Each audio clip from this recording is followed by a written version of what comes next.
prenez place et on va créer un espace respectueux, n'est-ce pas, pour qu'on puisse tous bien écouter le partage qui va se faire ici. Il y a Sylvie Bertrand qui va être la première à partager ce matin. Après Sylvie Bertrand, pour que vous vous prépariez avec vos soutiens de santé, ça va être Jean-Guy Pinette, le deuxième. Ensuite, ça va être Yvette Michel. Et après, on a Tati Airo et Romeo Saganache. Alors, si vous pouvez tous, prenez le temps qu'il vous faut pour avoir un entretien avec un soutien de santé pour vous préparer d'une bonne manière et je vous appelle à tour de rôle. Je vais vraiment demander à ceux en arrière, s'il vous plaît, il faut arrêter de parler, que vous preniez place. Et on va commencer dans quelques instants avec Sylvie Bertrand. Je prends ces quelques minutes quand même pour vous rappeler des préparatifs qui sont ici pour nous.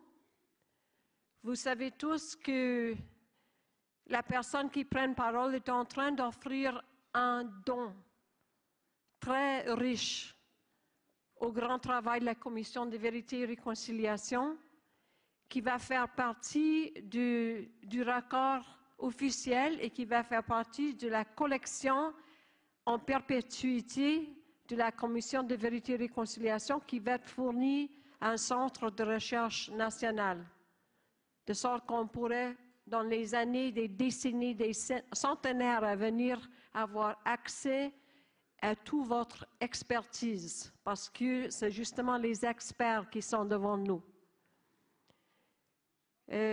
Pour vous faire savoir que ce n'est pas mon intention de faire des entrevues avec les personnes-là, c'est juste à les écouter. Et moi, comme vous tous, on est des témoins. Autrement dit, on a tous notre rôle ici, n'est-ce pas? Et on est là tous aussi à ressentir qu'est-ce qui va être partagé. Ça veut dire que pour quelques-uns de nous, ça va être parfois peut-être difficile. Ça nous amène même à l'alarme des fois. Il n'y a pas de gêne. Il n'y a pas de place pour la honte dans cette pièce-là. Il n'y a pas de place pour le blâme non plus. On est tous là, les uns pour les autres. Et s'il y a des larmes, il y a des Kleenex partout.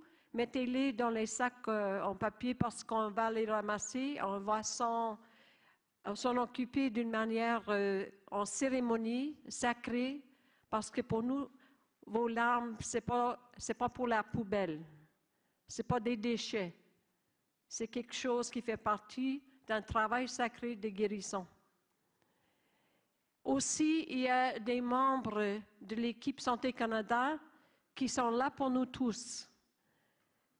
Alors, si vous ne vous sentez pas bien, s'il y a quelque chose vraiment qui vous bouleverse, n'hésitez pas du tout à chercher le soutien de quelqu'un. Et puis, pour ceux qui sont de Santé Canada, qui se placent, s'il vous plaît, en bon état en avant pour que vous puissiez bien voir la salle.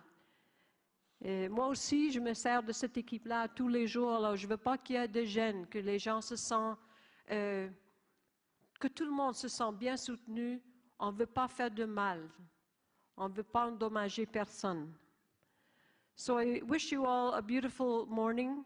We're about to begin day 2 of our sharing, our public statements. I need to remind those who are going to speak that in this public setting, everything is open to the media, everything is open to the public, and that's why you've signed the registration forms you have.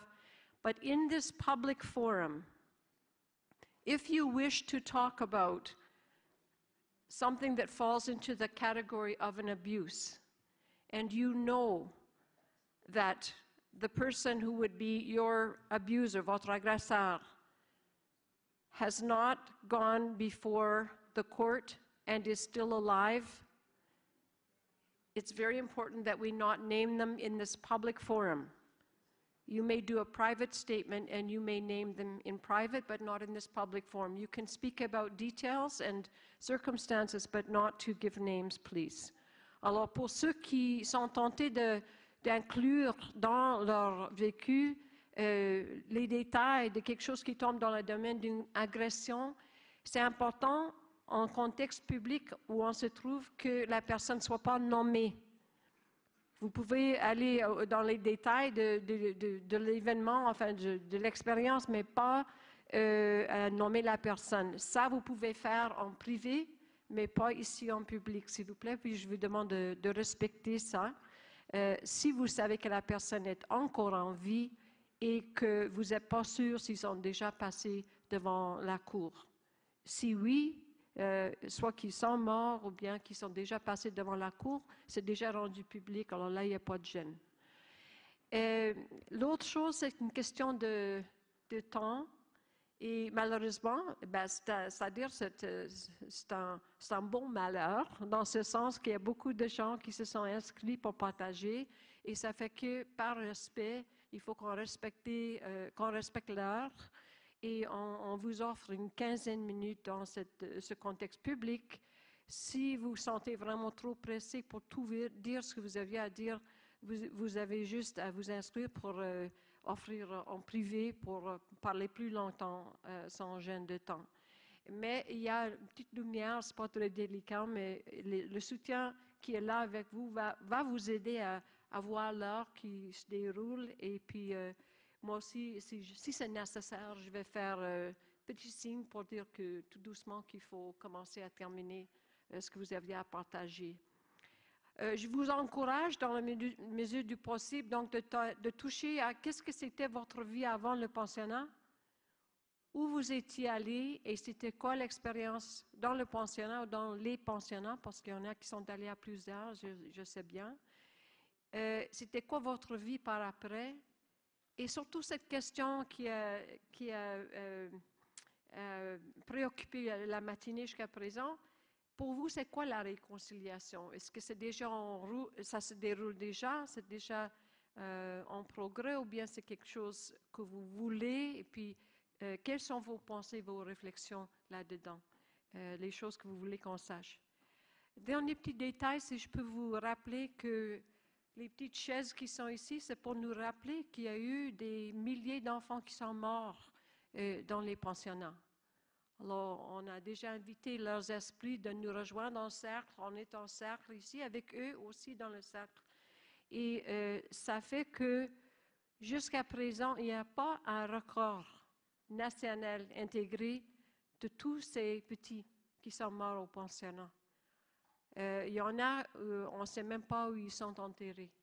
Alors, si vous avez dans votre partage des détails en ce qui concerne la mort de quelqu'un ou de quelqu'une, s'il vous plaît, dans la mesure du possible, nous donner le nom de la personne,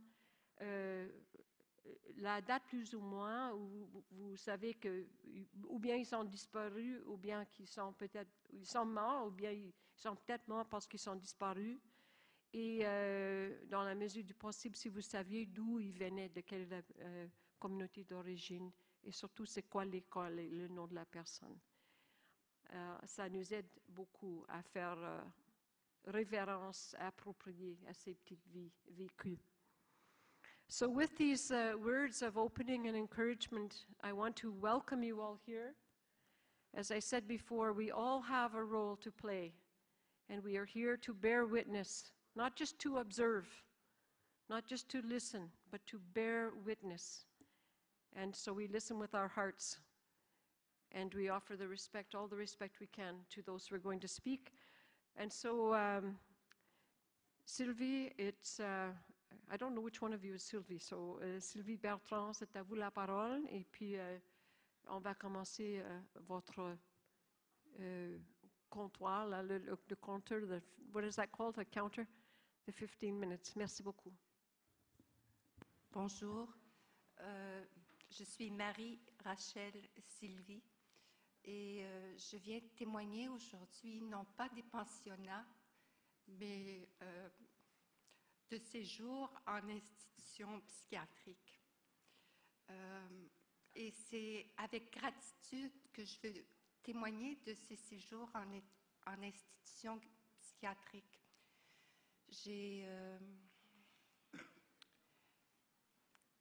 Quand j'avais 12 ans, j'ai demandé à mon père à quoi ça sert la vie. Et j'ai pas reçu de réponse. J'ai pas reçu de réponse et puis c'est à cet âge-là que j'ai commencé à chercher à quoi servait la vie.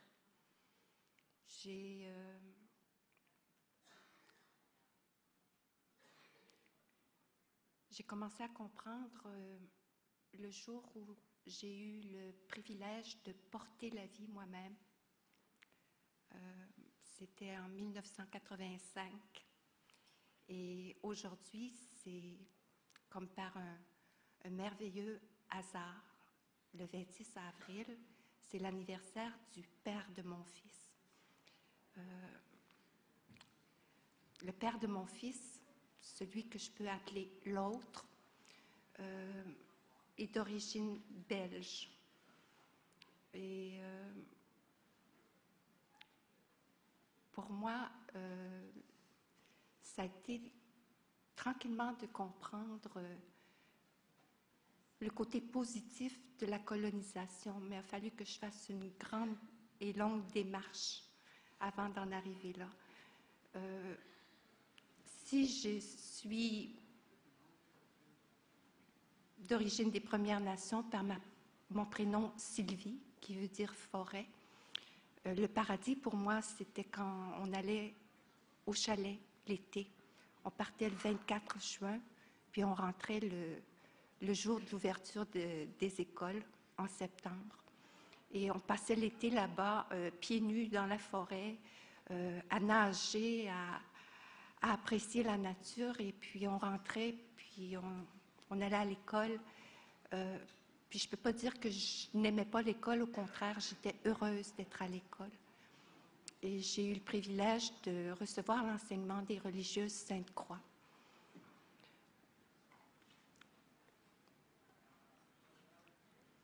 Enfin, quand j'ai porté la vie, j'étais heureuse de porter la vie, puis j'étais avec quelqu'un qui voulait jouer son rôle de père. Alors, c'était ma condition. Je voulais être mariée pour porter la vie parce que je ne me sentais pas en mesure d'être le père et la mère. J'ai eu le bonheur d'avoir des parents qui s'aimaient. Alors, je voulais offrir la même chose à mes enfants. Et dans notre entente, le père de mon fils est photographe, c'est un artiste. Alors, dans notre entente, c'était qu'on allait tous les deux contribuer aux frais de notre vie commune et puis de notre famille. Alors, là ont commencé les difficultés avec la question des revenus puis de l'insécurité financière. Alors, souvent, le père de mon fils était payé en voyage, mais ça ne met pas de beurre dans l'assiette ni de pain sur la table. Alors, j'ai perdu un emploi que j'appréciais beaucoup, puis qui nous servait de sécurité. Puis, après la perte de cet emploi, j'ai commencé à avoir peur. Et puis il y avait des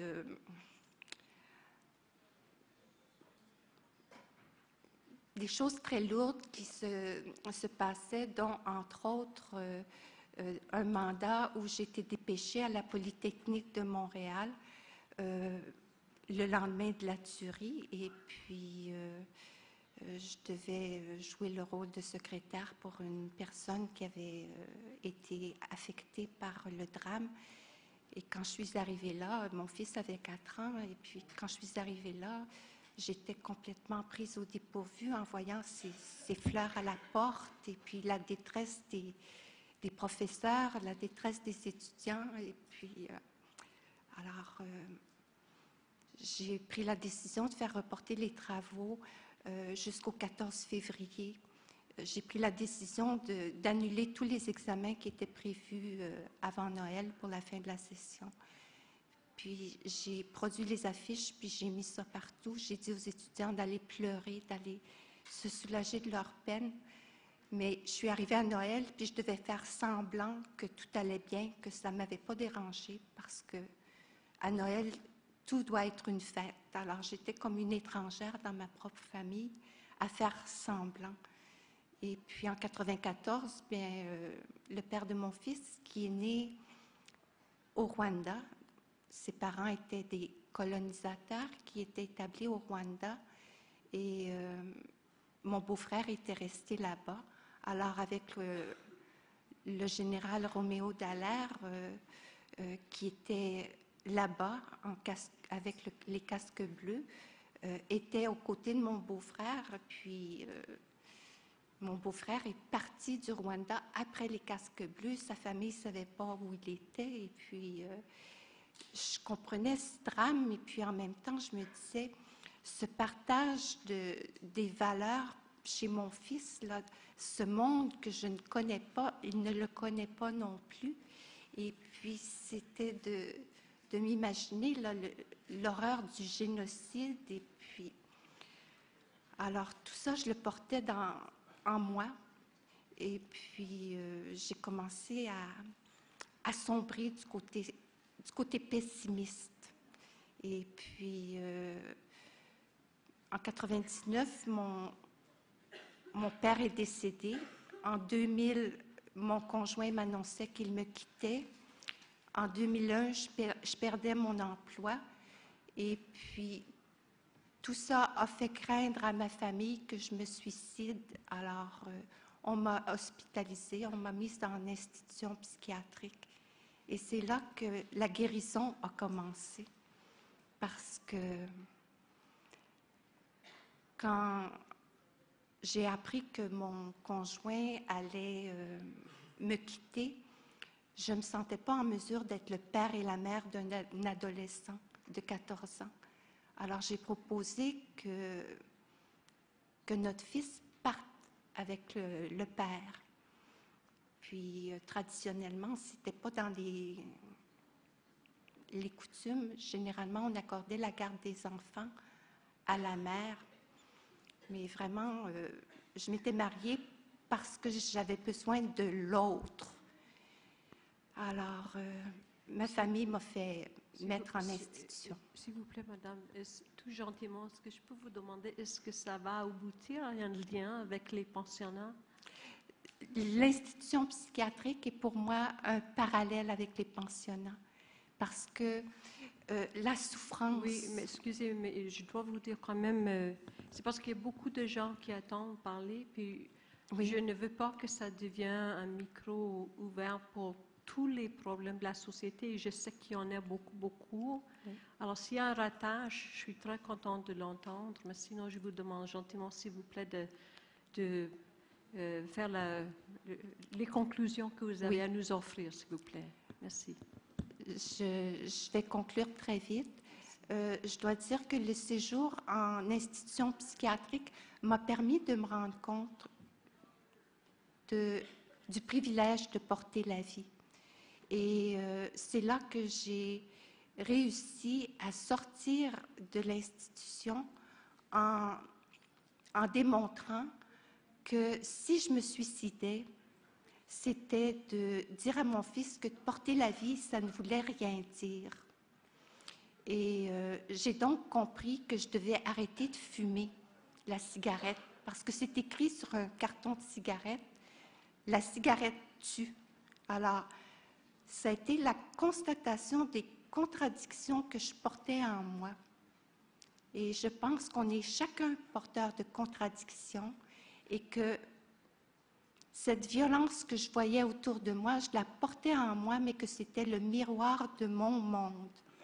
Et je remercie les médecins d'avoir été à l'écoute, comme vous êtes à l'écoute aujourd'hui les uns des autres, parce que les médecins ont joué pour moi le rôle que vous jouez entre frères et sœurs.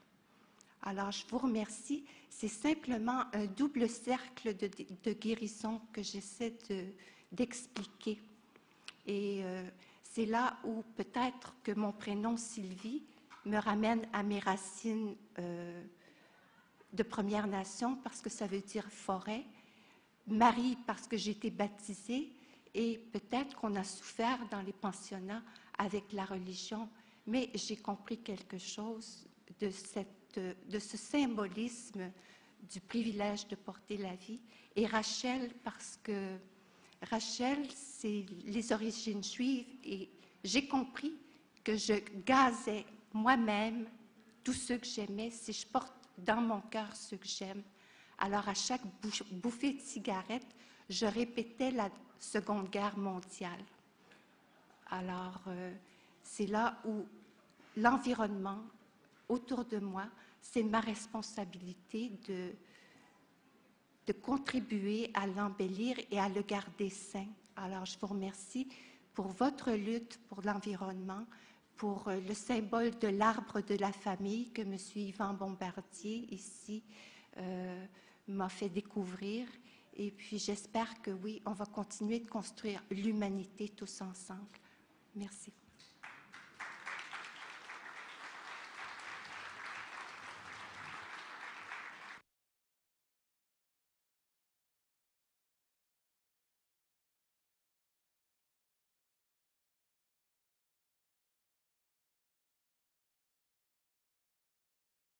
Bon, la prochaine personne à partager, ça va être Jean-Guy Pinette. Je l'invite à approcher, s'il vous plaît. Puis après, ça va être Yvette Michel, qu'elle se prépare. Merci.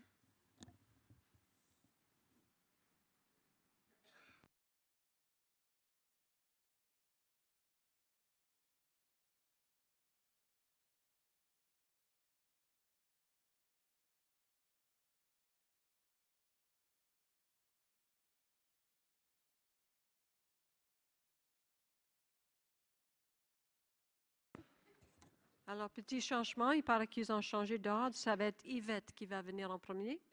Alors, j'invite Yvette Michel, s'il vous plaît.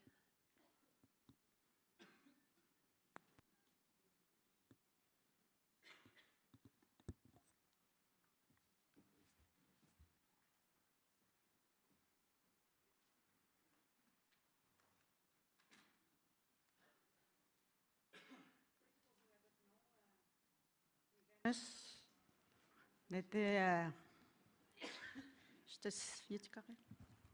Bon, à non ni gana sini ouais je venir quoi mamat bab ne den moi dis c'est bien ça ou ne m'a dit hiu que tu me dis what qu'est-ce que maintenant je voulais dire saluer les amis de la côte nord du Québec là. Moi je m'appelle Yvette Michel, je viens de Maliotenam. Je suis une femme, une mère, une grand-mère, une arrière-grand-mère aussi. Je dis ça parce que ce sont mes enfants que j'ai oubliés une grosse partie de ma vie. C'est une partie de ma vie que j'ai oubliée. Puis là, je me retrouve avec des cadeaux que je n'avais pas vus longtemps.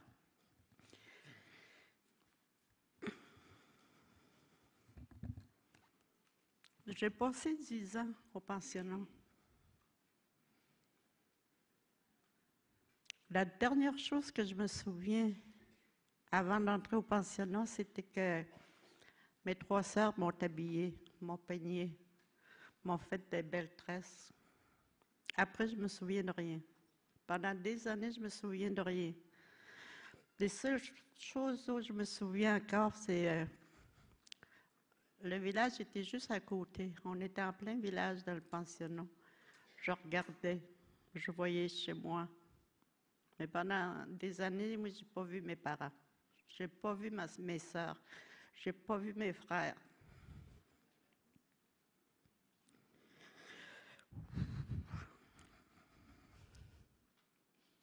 Au moment où j'ai rentré là, j'ai comme perdu tout contact avec la réalité. J'étais comme gelée, j'étais comme un robot. J'étais crispée, j'étais craintive, j'étais niaiseuse, isolée, incapable de communiquer, incapable de me lier avec des amis. J'étais même pas capable de me mêler avec les autres, tellement j'étais gelée. On me pisse dans un endroit que je ne connais pas, dans une langue que je ne comprends pas, complètement figée. Puis je pense que j'ai resté longtemps figée. Je me souviens, à un moment donné, on avait une équipe de ballon-ballet. On avait été invités à aller jouer à Chefarville. Il fallait prendre le train. Puis le train, c'est 12 heures. Quand j'ai embarqué dans le train, j'ai resté dans mon coin. Je n'ai pas bougé de la journée, mais là, il fallait que j'aille aux toilettes. Je ne bougeais pas. J'attendais que quelqu'un me dise « Veux-tu aller aux toilettes? » J'étais tellement habituée à être sage, à être indifférente, là, faire l'indifférente, mais je n'ai pas été capable d'aller aux toilettes tellement j'avais peur.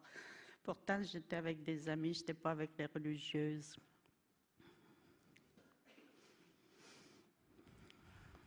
Puis j'ai perdu tout contact avec mes parents. Je ne les connais pas, mes parents. Mes sœurs, je ne les connais pas. Mes frères, je ne les connais pas. Quand on avait des fins de semaine pour aller à la maison, j'avais même pas de place où dormir. Je me souviens pas qu'une de mes sœurs m'ait placée quelque part pour que je puisse être bien. Je me souviens pas que mes parents ou mes sœurs ou mes frères s'informent comment j'allais. J'étais comme invisible chez moi, chez mes parents. J'étais sale, j'étais niaiseuse pour eux autres, j'étais une étrangère.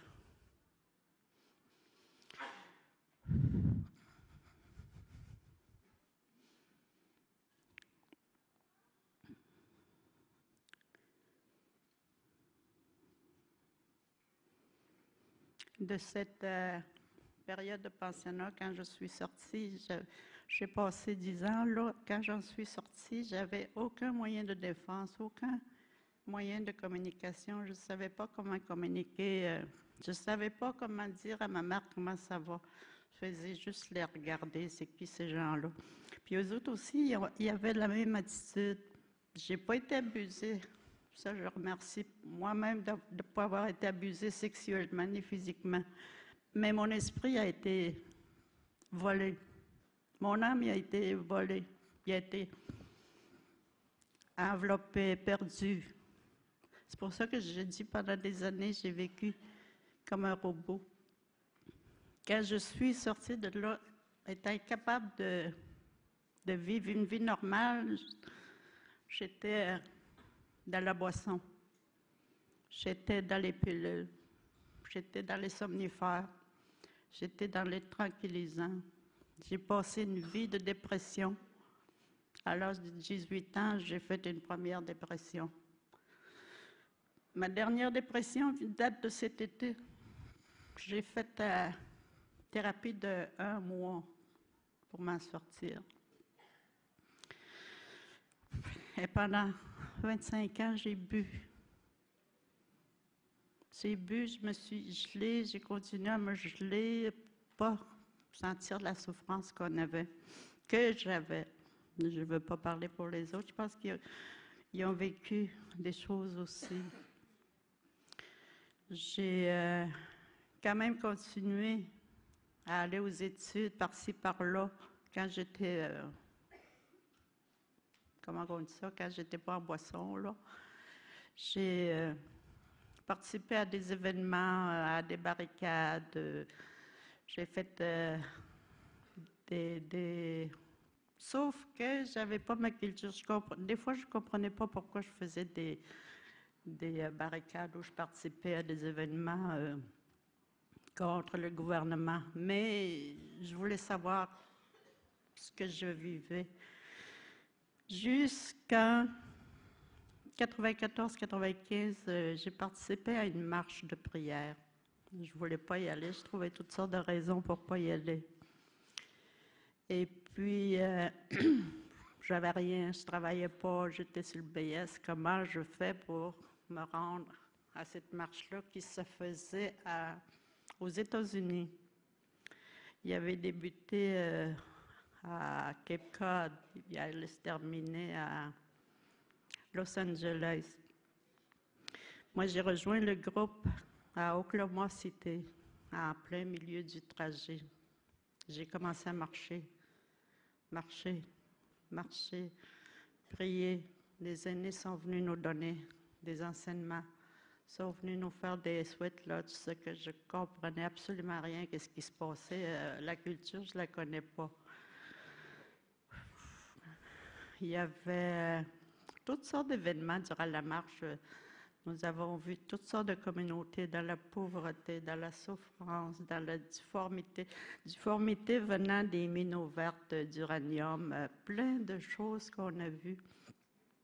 On a vu des communautés sans abri. En tout cas, j'ai vu plein d'affaires là. C'est à partir de là que j'ai commencé à changer. J'ai commencé à demander aux esprits de venir m'aider. Quand j'ai fait le dernier Medahan, je me suis retrouvée dans l'utérus de ma mère de la terre. Là, j'ai vu ce que c'était qu'être à l'intérieur d'une mère.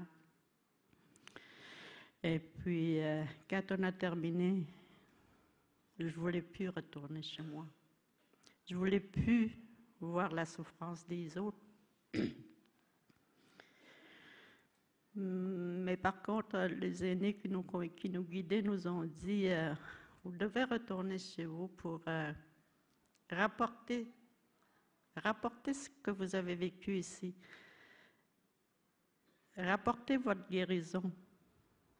Rapportez chez vous les enseignements que vous avez reçus pour aider les gens de votre communauté ou d'ailleurs. C'est ce que j'ai fait depuis 1995. J'organise un peu toutes sortes d'événements pour essayer de briser le silence. C'est un travail long, c'est un travail de patience, puis c'est un travail qui... Des fois, je parlais, je dis, je vais-tu parler pendant des années sans qu'il y ait des réactions? Puis aujourd'hui, c'est un honneur d'être ici, de pouvoir parler librement, de savoir qu'il y a des personnes qui nous écoutent. Et puis, je souhaite que dans la salle, s'il y a des gens qui n'arrivent pas à parler, puissent trouver des moments ou des personnes à qui ils ont confiance pour parler, parce qu'il a fallu que je parle. Il a fallu que moi, je demande de l'aide pour recevoir tous ces cadeaux que j'ai eus dans ma vie.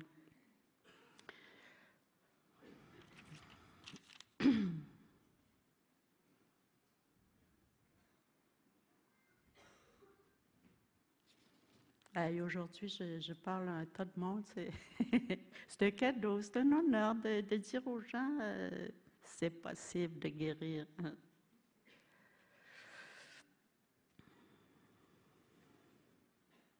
Et puis, depuis que j'ai commencé la marche spirituelle avec les aînés, je sens beaucoup.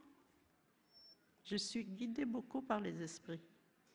Parce que chez nous, nous n'avons pas, il ne nous reste plus d'aînés qui peuvent nous transmettre des enseignements spirituels. Et puis, moi, je reçois des enseignements de Saskatchewan. Puis eux autres nous ont toujours dit, continuez à prier, continuez à faire ce que vous pouvez faire. Les aînés viendront vous enseigner par songe ou par rêve. C'est ce que je vis, moi. Je reçois beaucoup d'enseignements par les Kokum et les Moshum. il vient de mon rêve m'enseigner. Puis ce temps-là, j'ai participé aussi à beaucoup de cérémonies. Je ne comprenais pas, mais j'ai essayé de comprendre. J'ai été à des dents du soleil, j'ai fait des jeûnes, j'ai marché. J'ai fait beaucoup de sacrifices pour arriver à m'ouvrir, sortir de ma solitude. Pendant des années aussi, j'ai rêvé à une grosse bâtisse noire, sombre, où il y avait de la fumée noire, puis on était plusieurs enfants qui se sauvaient d'un étage à l'autre. On ne voyait pas ce qui nous poursuivait, mais on se sauvait. Pendant des années, j'ai fait des cauchemars. Jusqu'à ce qu'à un moment donné, dans une cérémonie, je demande aux esprits de me libérer. Avant, ils m'ont demandé, essaie d'en sortir de toi-même. J'ai essayé, j'avais aucune issue de sortie.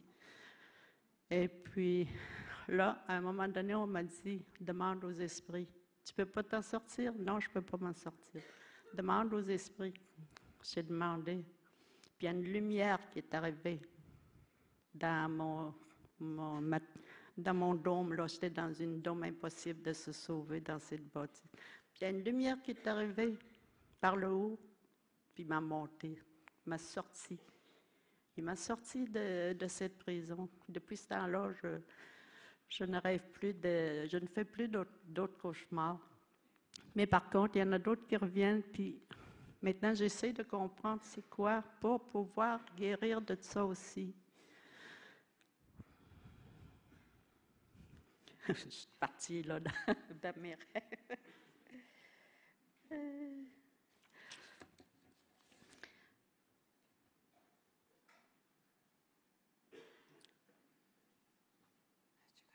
Je me dis aujourd'hui, c'est un cadeau qu'on reçoit.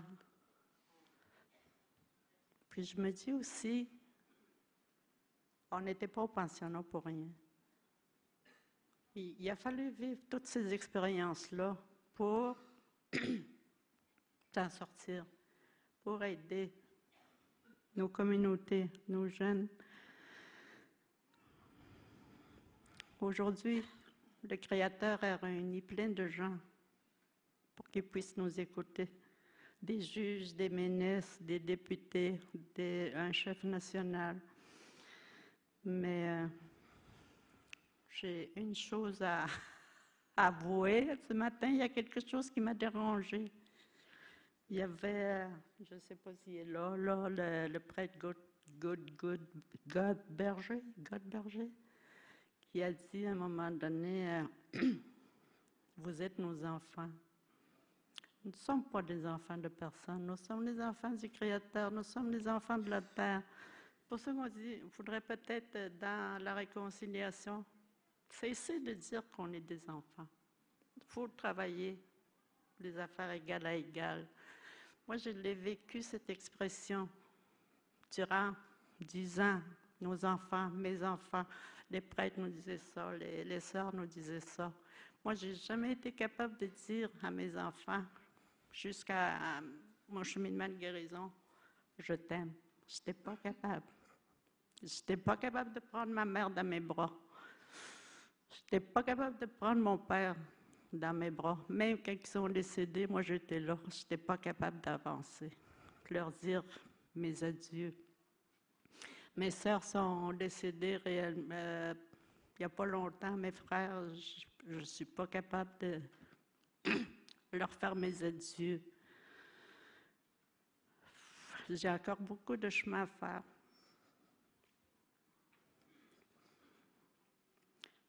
Comme disait M. Sagamash, je ne suis pas normale, je ne serai jamais normale. Je ne suis pas capable d'avoir une vie normale, une vie de couple, une vie de parents. Je ne suis pas capable. Donc, je me disais, il faut que je combatte ma solitude. Mais avec le temps, il a fallu que je l'apprivoise, il a fallu que je l'accepte. Puis là, je dis, je suis bien avec ça aujourd'hui. Pourquoi je le changerais, sauf que Je reçois beaucoup de monde. Il y a du monde qui vient. Je dois faire de l'écoute beaucoup.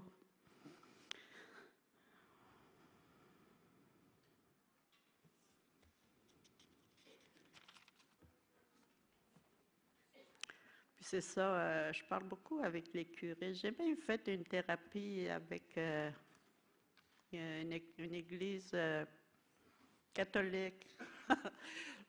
Le plus drôle là-dedans, c'est que j'ai été là en colère. Je vais aller leur parler, moi. C'était une thérapie d'une semaine. Tous les jours, ma colère montait. Tous les jours, ma colère. Quatrième jour, là, ça a sorti. J'ai dit, vous faites encore des cérémonies. Vous avez tué notre nation à travers le Canada. J'étais en révolte.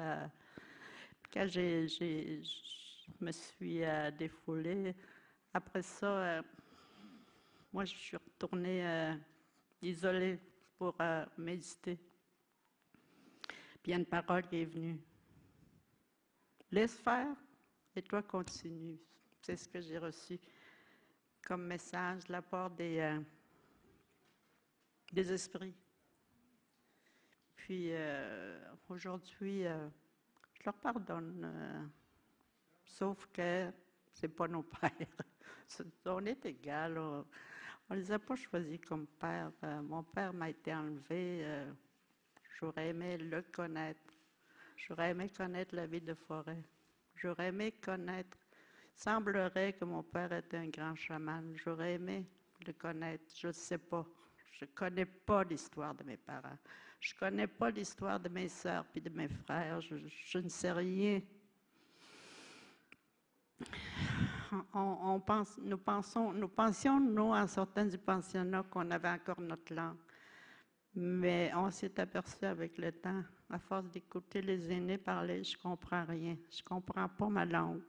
La langue que je parle, je le traduis du français. Je ne le traduis pas de ma culture. Ma langue vient du français. Ça, je ne voulais pas y croire, mais à force d'écouter, je comprends maintenant que, oui, j'ai perdu beaucoup. Mes enfants parlent français. Ils ont quelques mots inaux, là. C'est ça, j'ai oublié mes enfants dans tout ce parcours.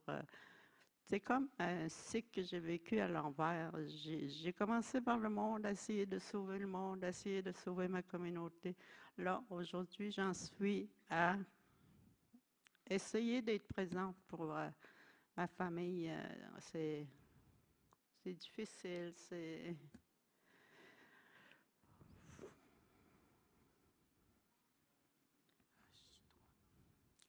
Merci, là, c'est tout. Je pense que j'ai fait un peu le tour de ce que je voulais dire. Je voulais juste lancer un message à tous les souffrants. J'ai de mes amis à Malio qui ne sont pas encore dans ce stade, ils n'ont même pas fait encore un petit pas de guérison. C'est difficile quand on les regarde. Puis aujourd'hui, je suis bien. Je suis fière. Je suis fière de porter du linge. Oui. Et puis c'est sûr que vous allez les inspirer aussi, madame. Je veux vous dire une chose.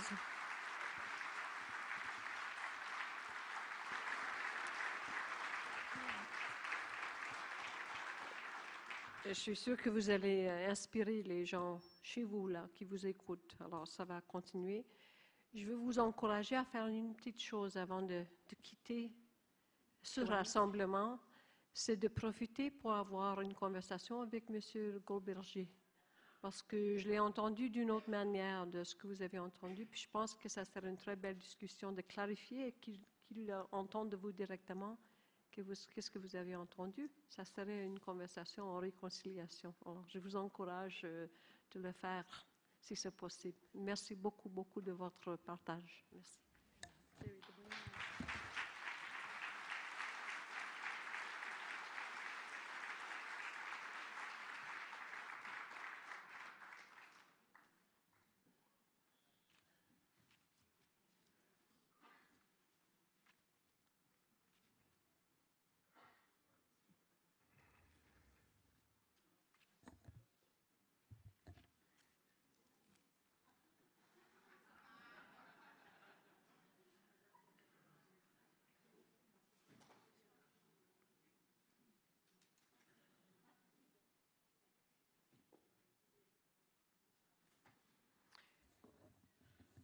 Alors, est-ce que M. Pinette est là maintenant? Jean-Guy Pinette, si vous êtes là? On m'a dit qu'il y a eu un changement d'ordre. Oui, il est là? Alors, j'invite Jean-Guy Pinette qui l'approche, s'il vous plaît. Et après, ça va être Tati Airo, je ne sais pas si je prononce correctement, là. A-I-R-O, Tati Airo.